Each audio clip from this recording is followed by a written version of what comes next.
Olá, meus irmãos. Aqui estamos chegando, queridos amigos, queridos companheiros de jornada, para mais um momento de estudo, mais um momento de reflexões do Evangelho do Cristo à luz da doutrina espírita.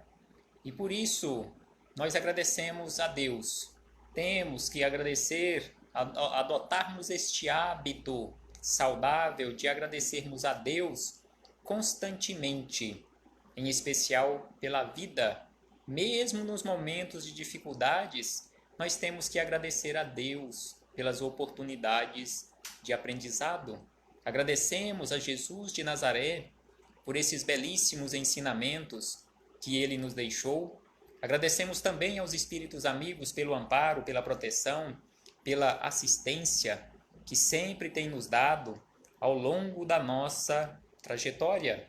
Sejam todos bem-vindos, em nome do Senhor Jesus, e que possamos aproveitar da melhor maneira possível estes momentos que nos foram concedidos como oportunidade para aprendermos um pouco mais o Evangelho do Cristo. E ainda, como nós sabemos, estamos vivendo e vivenciando ainda períodos de isolamento, restrições, mas nós deveríamos encarar, conforme muitos companheiros estão nos dizendo, estão nos ensinando, este período de isolamento causado pela pandemia do coronavírus ou novo coronavírus, Covid-19, encararmos como oportunidade de aprendizado. Ao invés de isolamento, vamos encarar isso aí como uma proteção. Ao invés de confinamento, oportunidade de salvar vidas. E ao mesmo tempo que, ao invés de ficar vaticinando, como muitos companheiros estão fazendo ainda, como sendo o fim do mundo, não, vamos encarar isto como um novo mundo que está descortinando à nossa frente. Em especial, se aprendermos as lições que esta pandemia tem como destinação nos ensinar.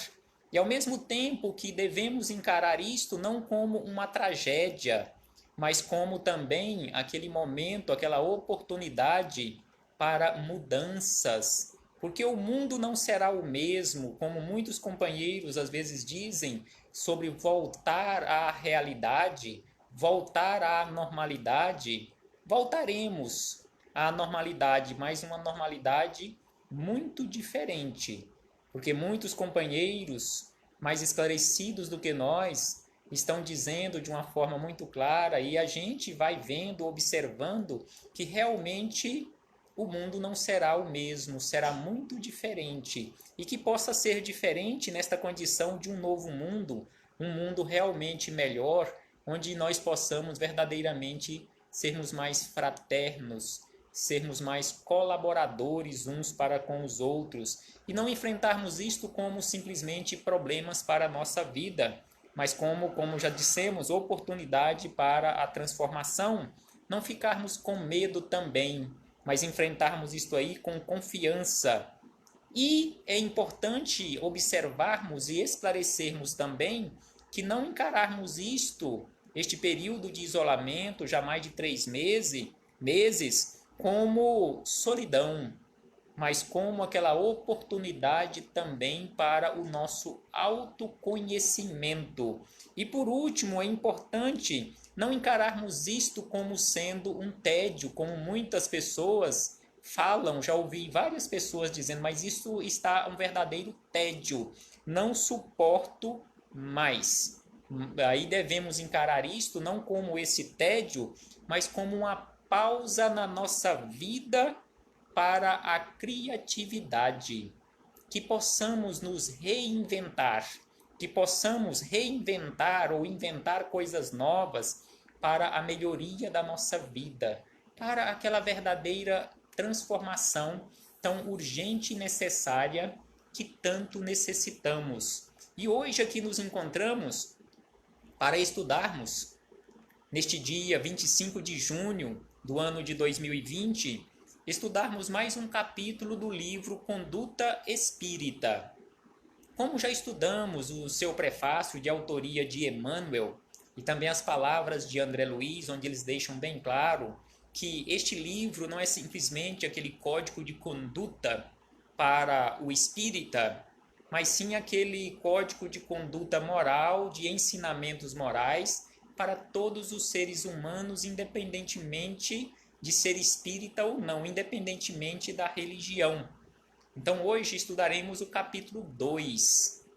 Estudamos recentemente, há 2 dias atrás, o capítulo 1 sobre a mulher, as funções nobres, nobilíssimas das mulheres aqui na Terra, em especial sobre aquela condição de guardiã da vida.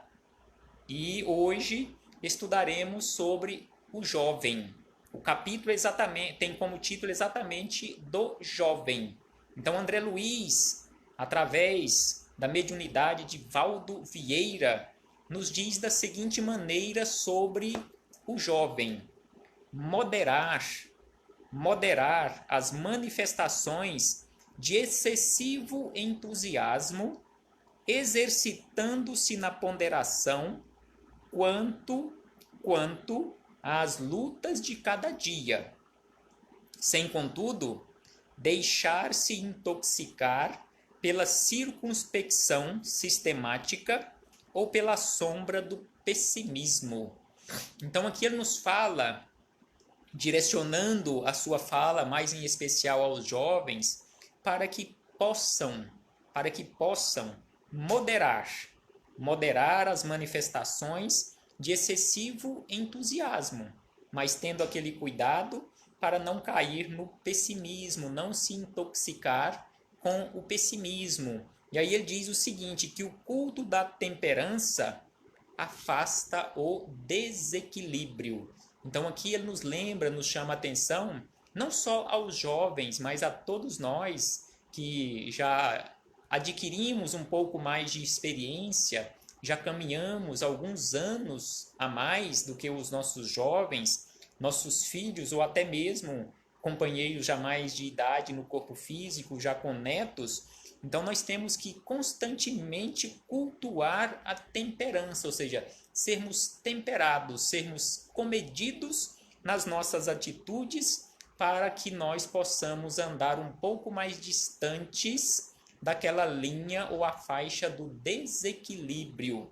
E aí ele diz na sequência o seguinte aos jovens: anotar a extensão das suas forças, consultando sempre os corações mais amadurecidos no aprendizado terrestre, sobre as diretrizes e os passos fundamentais da própria existência, prevenindo-se contra prováveis desvios. Então aqui, conforme ele nos fala, direcionando aos jovens, chamando-os a atenção para que constantemente nas suas tomadas de decisões, em especial aquelas decisões mais sérias para o futuro da sua jornada, que possam constantemente consultar aqueles corações mais esclarecidos, mais amadurecidos. Em especial, neste caso, os seus pais, os seus professores também, os seus mestres ali nas escolas oficiais aqui da vida terrena.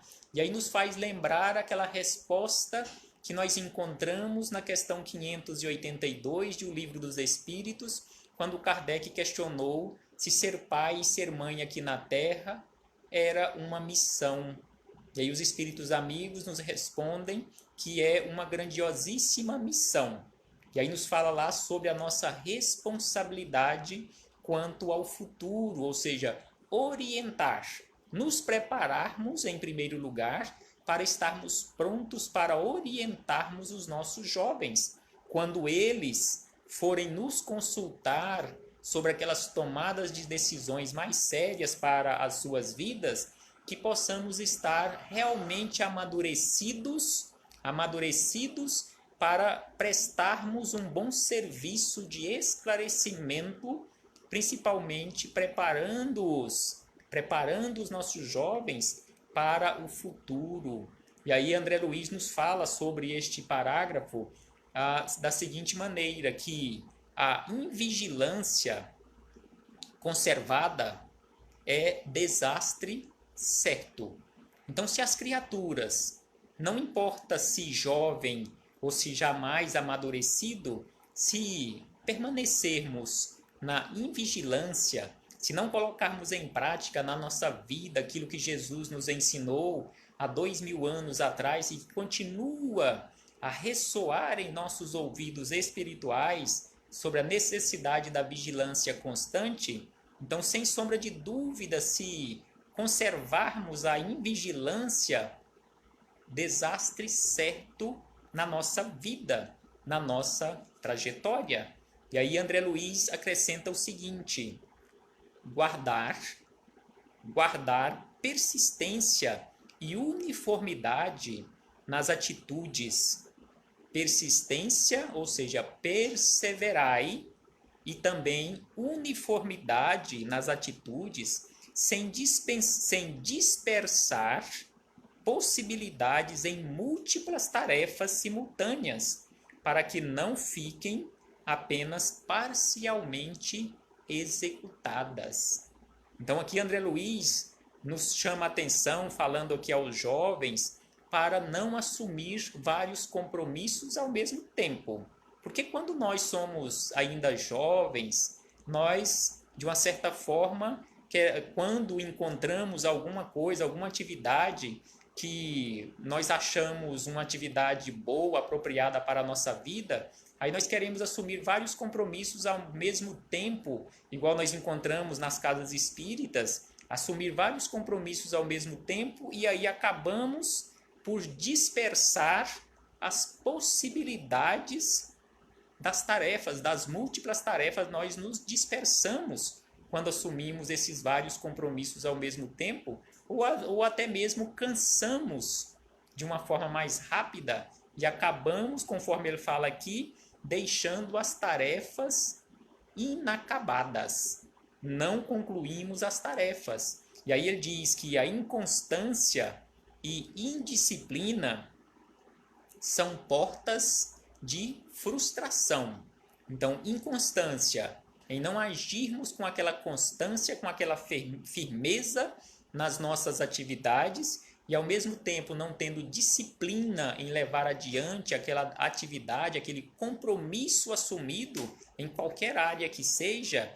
Então, sem sombra de dúvida, serão portas abertas para a frustração. E ele diz ainda: abster-se do mergulho inconsciente nas atividades de caráter festivo, evitando outro sim o egoísmo doméstico, que inspire a deserção do trabalho de ordem. Aqui, mais uma vez, entra a nossa responsabilidade na condição de pais, na condição de orientadores, em relação aos nossos jovens, no nosso agrupamento familiar, preparando-os para o futuro. E aí ele diz que a imprudência constrói o desajuste. O desajuste cria o extremismo, e o extremismo gera a perturbação. Então, que possamos perseverar sem imprudência, sem desajuste, sem extremismo, para não gerarmos perturbação para a nossa vida. E aí ele diz na sequência da seguinte maneira, que apagar intenções estranhas aos deveres de humanidade e ao aperfeiçoamento moral de si mesmo. Então, apagar intenções estranhas aos deveres humanos, porque a insinceridade ilude, primeiramente, aquele que a promove. Então, sem sombra de dúvida que devemos ser sinceros nas nossas atitudes, firmes nas nossas atitudes e, acima de tudo, trabalhando a nossa moralidade, a nossa melhoria. E aí entra, mais uma vez, para este trabalho de melhoria, a chamada lei do progresso, a lei do trabalho, que vai nos levar e chegar até aquela condição de alcançarmos a virtude da operosidade, ou seja, sermos operantes constantemente na nossa vida. E, encerrando, André Luiz nos diz da seguinte maneira: buscar infatigavelmente equilíbrio e discernimento na sublimação das próprias tendências. Então vejamos o que ele nos diz aqui: buscar infatigavelmente o equilíbrio e discernimento na sublimação das próprias tendências, consolidando maturidade e observação no veículo físico, desde os primeiros dias da mocidade, com vistas à vida perene da alma. Os compromissos assumidos pelo espírito reencarnante têm começo no momento da concepção. Então aqui ele encerra dizendo que os nossos compromissos, aqueles compromissos que nós assumimos no plano espiritual, na condição de espírito reencarnante, ele começa exatamente no momento da concepção. E aí André Luiz, no rodapé deste capítulo, no final deste capítulo, ele lembra uma anotação de Paulo na sua segunda epístola ao seu discípulo amado Timóteo, que era ainda bem jovem, quase uma criança no corpo físico, e ele Paulo diz a Timóteo nesta carta, orientando-o para que ele fugisse também aos desejos da mocidade e segurasse, ou seja, praticasse a justiça, a fé, o amor e a paz, com os que, de coração puro, invocam o Senhor. Então aqui são orientações de Paulo ao jovem Timóteo, para que ele fugisse constantemente aos desejos, aos desequilíbrios da mocidade, que ele tivesse realmente equilíbrio em tomar as suas decisões e as melhores decisões para a sua vida, para que não pudessem estas decisões lhe prejudicar na sua trajetória. Que possamos refletir sobre isto, meus irmãos, independentemente da nossa idade no corpo físico, espiritualmente somos todos jovens ainda, que possamos perseverar, que possamos ter aquela prudência constantemente em fazermos as melhores escolhas para a nossa vida. Reflitamos, meus irmãos, reflitamos, minhas irmãs, e que possamos seguir adiante, rogando sempre a Jesus, que possa nos envolver e nos amparar, para que possamos fazer as melhores e essas melhores escolhas para a nossa vida. Paz aos nossos corações e até breve, meus irmãos.